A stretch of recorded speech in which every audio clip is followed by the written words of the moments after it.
जुलूस क्यों नहीं निकली?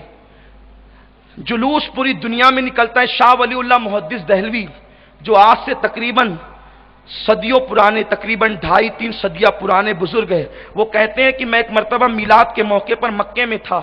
मिलाद का जुलूस मैंने देखा। रात के वक्त तो लोग कंदील लेकर के जा रहे थे, तो मैंने आसमान से नूर उतरते हुए देखा। ये शाह वलीउल्लाह फरमाते हैं। फिर ये जुलूस पे हिंदुस्तान में इख्तिलाफ क्यों हुआ, उसकी वजह बताऊं।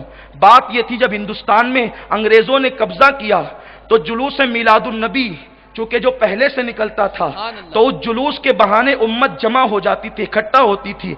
और ये जुलूस मिलादुन नबी से अंग्रेजों को बहुत ज्यादा तकलीफ हुई, क्योंकि उनके पैर उखड़ गए मुसलमानों की इज्तिमाइयत की वजह से। तो वो दुनिया से जाते जाते ये शोशा छोड़ करके गए कि ये जुलूस तो साबित ही नहीं है, जबकि जुलूस साबित है। सीरत इब्ने हिशाम उठा करके देखें, सीरत की अक्सर किताब उठा करके देखें, हुजूर की पैदाइश के दिन 2 जुलूस निकले हैं। शाह अब्दुल हक मुहद्दिस दहलवी फरमाते हैं, आका की जब विलादत का दिन था 70,000 फरिश्ते जिब्रील लेकर के आए। सुभान अल्लाह। क्योंकि उस दिन किसी को पता नहीं था कि हुजूर आ रहे हैं, उस दिन तो लोग ये समझते थे कि अब्दुल्ला का बेटा आ रहा है। तो शाह वलीउल्लाह, शाह अब्दुल हक फरमाते हैं कि 70,000 फरिश्ते लेकर जिब्रील आए और जिब्रील ने 3 झंडे लगाए। कितने झंडे?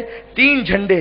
एक झंडा, 2 रिवायतें, एक झंडा आमिना के घर पे लगाया, एक झंडा काबे पे लगाया, एक झंडा बैतुल मुकद्दस पे लगाया। और दूसरी हदीस ये है, एक झंडा काबे पे लगाया, एक मशरिक में लगाया, एक मगरिब में लगाया। दोनों का क्या मतलब हुआ? ये तीनों झंडे जिब्रील ने लगाए, मतलब ये हुआ कि घरों पे झंडा लगाना ये भी जिब्रील की सुन्नत है। नबी की पैदाइश के मौके पर मस्जिद पे झंडा लगाना ये भी जिब्रील की सुन्नत है। और बैतुल मुकद्दस में इब्राहीम अलैहिस्सलाम, इस्माइल अलैहिस्सलाम, इसहाक अलैहिस्सलाम, यूसुफ अलैहिस्सलाम का मजार है। जिब्रील ने झंडा लगाकर बता दिया, मज़ारात अंबिया वो औलिया पे झंडे लगाना नबी की पैदाइश के दिन ये भी जिब्रील की सुन्नत है। और काबे पे लगाया, मशरिको मगरिब में लगाया। मशरिको मगरिब में क्यों लगाया? इसलिए कि दुनिया की हुकूमतों का दस्तूर है, जहां से जहां तक जिसकी हुकूमत होती है वहां से वहां तक उसका झंडा लगता है। तो नबी का झंडा मशरिक में लगा, मगरिब में लगा, और जिब्रील ने बता दिया ये कोई मामूली बशर नहीं आया है, अल्लाह का खलीफा आज़म आया है। इनकी हुकूमत मशरिक में भी होगी, मगरिब में भी होगी, शिमाल में भी होगी, जुनूब में भी होगी। ये पहला जुलूस था 70,000 फरिश्तों का। और दूसरा जुलूस कौन सा था? सहाबा ने निकाला।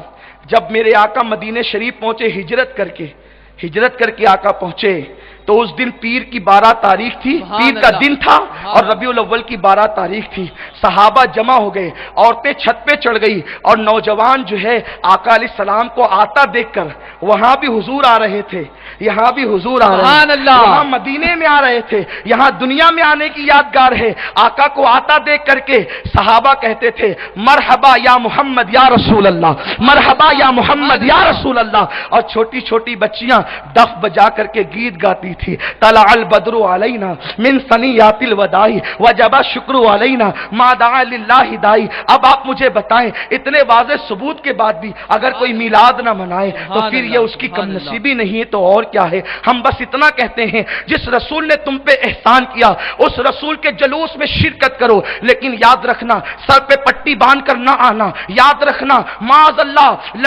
लाठियां लेकर के मस्ती मजाक करने ना आना, डीजे बजाकर नाचते ना आना। नबी का जुलूस है, बावुजू अदब के साथ आना। हर साल की तरह इन साल भी